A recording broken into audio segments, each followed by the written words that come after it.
Olá pessoal, esse é o canal MCA Apologético e vamos dar continuidade à série de vídeos onde eu estou trazendo respostas aos argumentos da liderança das Testemunhas de Jeová baseado aqui neste livro, Raciocínios à Base das Escrituras.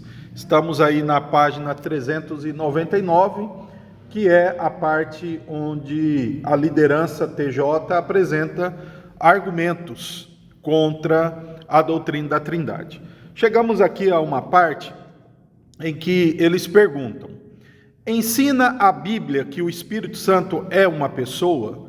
Então sabemos que os líderes espirituais das Testemunhas de Jeová negam a divindade e a personalidade do Espírito Santo. Por dizer nega a divindade, penso nos moldes trinitarianos, porque para eles o Espírito Santo seria uma força ativa de Jeová. Há um livro antigo deles, Espírito Santo, a força por detrás da nova ordem, onde o livro desenvolve doutrinas e explicações com base nessa força ativa que é, segundo eles entendem, o Espírito Santo e não uma pessoa divina. Bem, nós vamos considerar aqui apenas o primeiro parágrafo depois desta pergunta retórica que eles em seguida vão apresentar aí argumentos. Então preste atenção, abre aspas, a forma com que a liderança TJ apresenta as informações.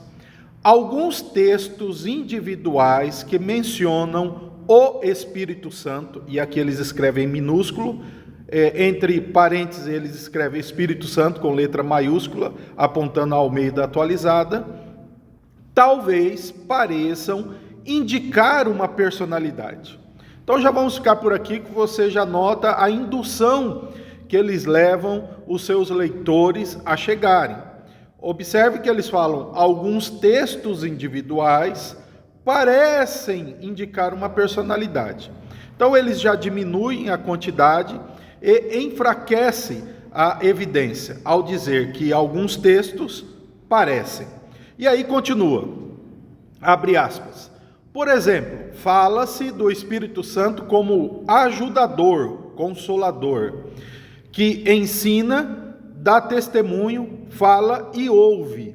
E aí eles mostram referências como João 14, 15 e 16 e os versículos aqui citados. Então observe que eles estão trabalhando com a antecipação daquilo que vai ser contra o ensino deles. E eles trabalham diminuindo a importância e a quantidade desses textos. E aí eles continuam. Mas outros textos dizem que pessoas ficaram cheias de Espírito Santo, que algumas delas foram batizadas ou ungidas com esse Espírito. Estas últimas referências feitas ao Espírito Santo definitivamente não se coadunam com uma pessoa.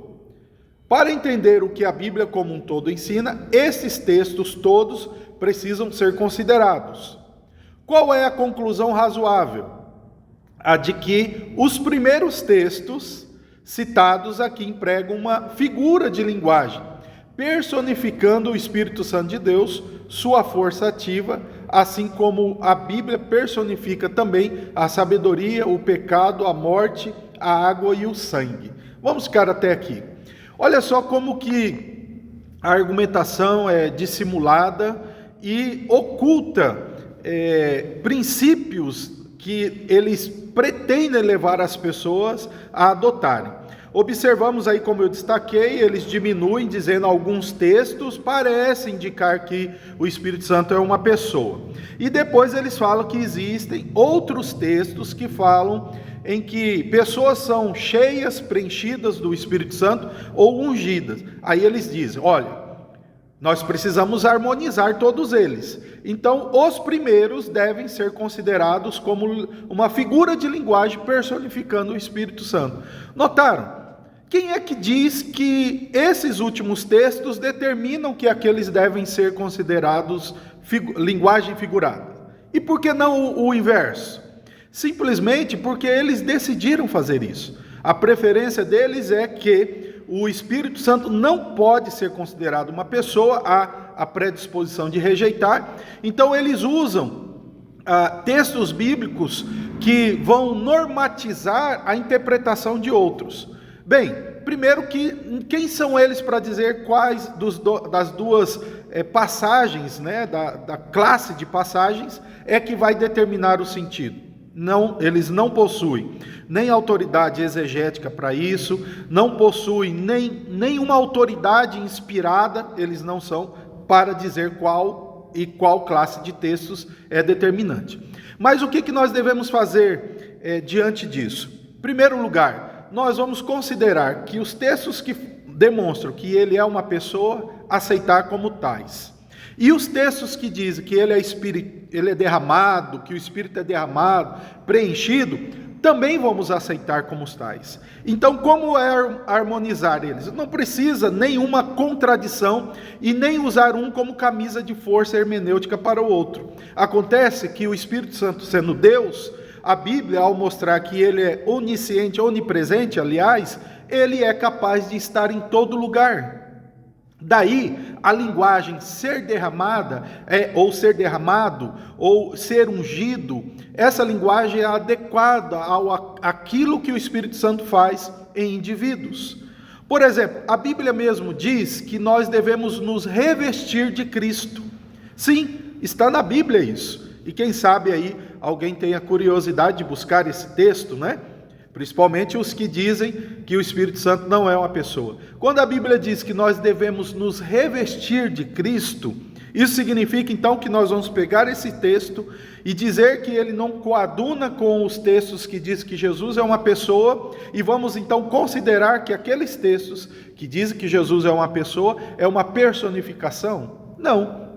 Nós, obviamente, vamos considerar que quando diz revestir de Cristo, nós estamos entendendo que o seu poder, a sua graça e a sua capacitação sobre os seus servos vai revestir-nos sobre as nossas falhas e nossas imperfeições, as qualidades de Cristo. Ele mesmo vai fazer isso com o seu poder. Ele mesmo disse que estaria conosco todos os dias. Então, voltando ao tema sobre o Espírito Santo, a liderança TJ simplesmente, de forma arbitrária, considera que os textos que apontam que o Espírito Santo é uma pessoa devem ser considerados textos com linguagem simbólica de personificação de algo. Mas a Bíblia, ao dizer que o Espírito Santo é uma pessoa, como eles mesmos mencionam, mas diminuindo, sendo que a Bíblia mostra em vários outros textos, nós temos, por exemplo, em Atos capítulo 13, quando lá mostra claramente que o Espírito Santo falou da seguinte maneira: separai-me, Barnabé e Saulo, para a obra que os tenho chamado. Então, como é que nós vamos encarar isso como algo e não alguém? Como que nós vamos olhar isso como uma força impessoal, assim como ensina a liderança TJ? De maneira nenhuma. Assim, nós não precisamos fazer com que um texto diga o que ele não está dizendo para usar outros textos e impor a esses os nossos conceitos. Não é assim. O que as testemunhas de Jeová têm grande dificuldade de compreender está exatamente nesse ponto. As testemunhas de Jeová têm um falso Deus, um Deus limitado. É um Deus que não é onipresente. Então eles não conseguem imaginar como é que uma pessoa divina, poderosa e não limitada como é Deus, poderia estar dentro de outra pessoa e continuar sendo Deus. Eles, por considerarem um Deus limitado, que é o argumento deles, eles acham que Jeová está em um lugar fixo e ocupa um local no universo, então Jeová não pode estar aqui. Então isso eles também não vão compreender a respeito do Espírito Santo. Como é que o Espírito Santo pode ser derramado e ainda ser uma pessoa? Simples, porque ele é divino. Ele não está limitado como nós humanos. Ele não está limitado como os próprios anjos estão limitados. E olha que os anjos também são chamados de espíritos.